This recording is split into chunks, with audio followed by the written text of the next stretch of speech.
రాజు నా తమ్ముడు, ఈరోజు నువ్వు సిగరెట్ తాగాల. అన్న ఇస్తున్నాను ప్రేమతో, వద్దనొద్దు, సిగరెట్ తాగు. నా తాగనన్నా సిగరెట్ గిరిగెట్ తాగనన్నా. అన్నకింటే నా మర్యాద ఇచ్చేది. నేను చెప్పినప్పుడు కూడా తాగువా సిగరెట్? నాకు హ్యాబిట్ గిబిట్ రాదన్నా, వద్దు వద్దు. హ్యాబిట్ చేసుకోవాలి నువ్వు. తాగల పార్టీలో తాగలేదంటే ఎప్పుడు తాగుతావు?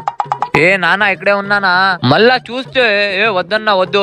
నాన్నకి నేను చెప్తాను. నాన్న నాకు ఎంత మర్యాద ఇస్తాడో తెలుసు కదా. నాన్నకి చెప్తాను, అంకల్ నేనే నా చేతులారా ఇచ్చాను నీ కొడుకు సిగరెట్. తాగని లేండి ఒక రోజుకి ఏం కాదు జీవితంలో. నేనే ఇచ్చాను, నా చేతులారా ఇచ్చాను అని చెప్పి మీ నాన్నకి చెప్తాను. నువ్వు టెన్షన్ తీసుకోవద్దు. ఏమే, నాన్నకి నేను చెప్తాను, తీసుకో, తాగాలి నువ్వు ఇప్పుడు.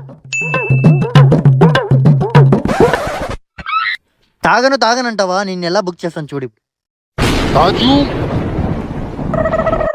కొడక సిగరెట్ తాగుతావా నువ్వు? ఇంత పెద్దోడైనావా నువ్వు? నాది కాదు సిగరెట్, తీసుకోన్నా. చూడండి అంకల్, సిగరెట్ తాగేవరికి తాగి నా పని వేస్తున్నాడు. చూడు అంకల్, ఎంత ఖతర్నాకున్నాడు నీ కొడుకు. బాబా రే, సబ్స్క్రైబ్ చేయండి.